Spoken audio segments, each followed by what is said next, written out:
Golf Central on YouTube, brought to you by the Chrome Soft Golf Ball from Callaway.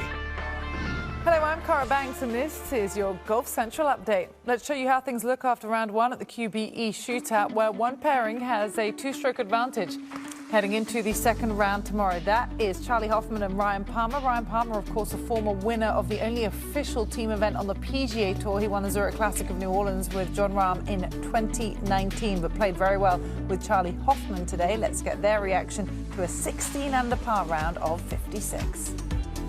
Ryan told me at the beginning of the week we needed to tie his record of 17 under, and I fell up short, so I felt like I had a little down day. He didn't come through at the end there making that putt, but no, all in all, we put ourselves in great positions to make birdies. They're what I would say very low stress all day long. For me, I putted first, so it wasn't that stressful for me. But Ryan made some great putts. I was able to hit some good drives and be able to capitalize pretty much on all our shots except 18. Not just birdies, there was 3 eagles mixed in there as well. That's a pretty good key to going low. How special was that to do that, and can you describe them for us? No, especially this format with the scramble, you need to get a few eagles in there with the way the par fives are playing, and we were able to get a nice putt there on 1, and then to eagle 7 as well. And Charley had a phenomenal 3-wood into 6. Sorry. Yeah. And phenomenal 3-wood to about 15 feet behind the hole, and he couldn't have had an easier putt. So you get a couple eagles in there, and then of course you've got to make birdies in this format just to give yourself. Obviously tomorrow's a tougher format, but it sure helps to jumpstart when you can shoot a low one on the first round. Yeah, in this format, it's key to have you both players contribute. You felt like you did that really well today. You both kind of gave pretty good effort. What do you think is the combination for your team? You're both more mature players than a lot of the other players in the field. The experience that you have. What do you think is the key for you guys to combine so well? I honestly think we're both can strike the ball well. The way he drives it with his length, and I'm no short by any means, but I think our ball striking together is very strong. And then you get the putter rolling. That gives us a lot more confidence going into tomorrow's format with the way we both hit our irons today, and we were able to make some putts. So tomorrow it's a matter of just both driving it well, and then then you choose on which ball to play and all that. Yeah. So when we're both hitting it well, I think we have a lot of chances tomorrow. Yeah, and to be completely honest, 2 pro-ams and all the social interaction, I think, to be honest with you, Kevin and I excel in that format, and it's not draining for us to do everything. I think some of these young guys might, I got to play 2 pro-ams, I got to do a dinner, I got to do this. We actually, I enjoy it. I know Ryan enjoys it, hanging out with these guys and doing that. It's actually pretty easy. For why a lot of guys it might be draining. So that's where I think we might have a little bit more of an advantage of off the golf course. Off activities are a little easier for us than everybody else. And I kind of asked that question just because you guys have played in this event a lot. You've played, this is your 6th start, and this is your fifth, I think, yeah. And you've had different partners each time. I think you teamed up with HV3 a couple of times, but you've had different partners every each time. Yeah. So is there anything that's different about this partnership that, from the previous ones, I guess, is what I'm asking? And it sounds like just being the same age, kind of.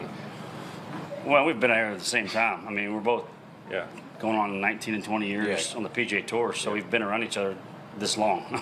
I think we know each other's game.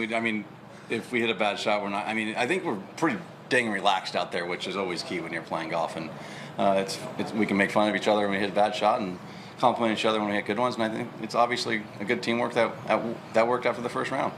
Okay. You mentioned the change in, alternate shot coming tomorrow, obviously a little bit tougher format.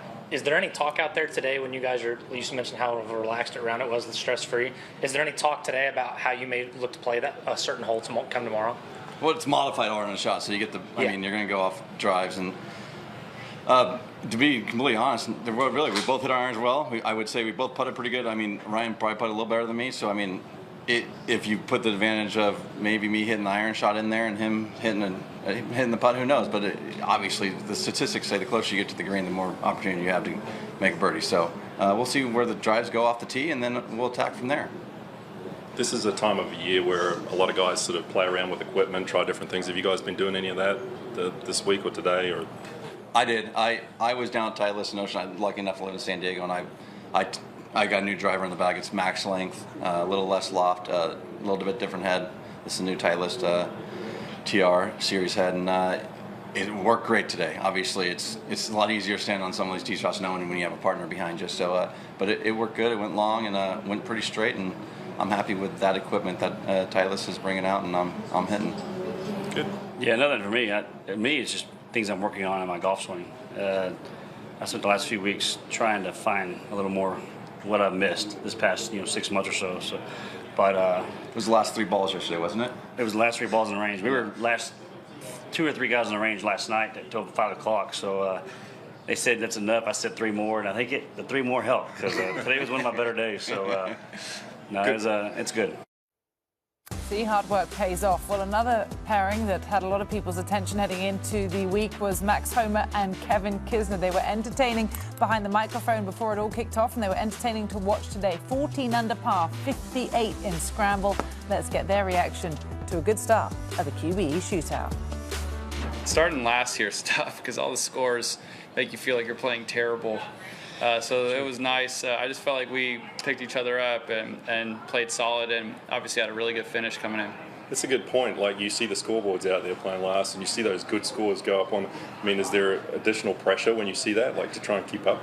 I wouldn't say there's tons of pressure this week, especially in a scramble. But yeah, I mean, it was weird coming around one of the holes, and Charley and Ryan, I think, were 15 or 16 under, and we were like 8 or 9. Yeah. So it felt like we were getting lapped, but pressure's probably not the word I'd use.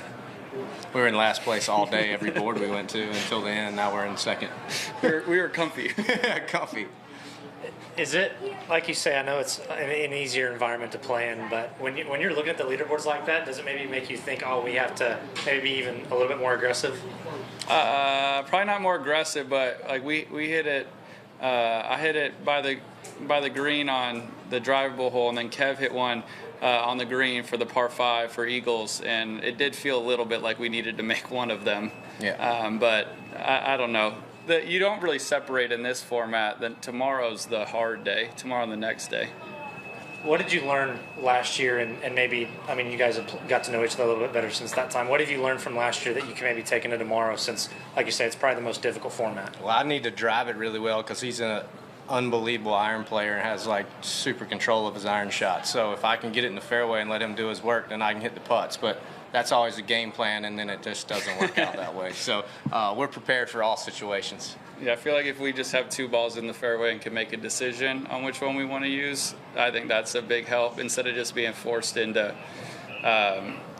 this is the only option we've got, so we got to go with it. So we'll play great tomorrow and be able to just have fun making those decisions.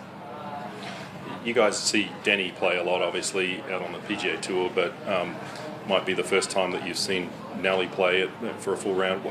Can you both of you just give us your impressions of her game and what struck you? We talked about it all day. We talked about her all day, I think. I called her the Tiger Woods of the LPGA Tour at one point, and then through about 7 or 8 holes, I said she's hit every shot just like she wants to for 8 holes. Like, does she hit a bad shot? I have no idea. I've never seen her hit a bad shot. We were laughing all day. It was a little bit outrageous. She drove it down the middle. She drove down the middle on every hole. She almost hit the pin 3 times, hit it to like 2 inches on one par 4. Then from way too far, that next one, she almost hit the pin. And she hooped it and chipped it great. Yeah. So I don't know how she does not win every week. It is a testament to these other ladies that anyone could even sniff beating her, because that was wildly impressive. I asked her out there if she wins every tournament. She said no. She said no. I'm like, I don't up believe for it. debate. She said Lydia gets them all. I think they would have a nice battle.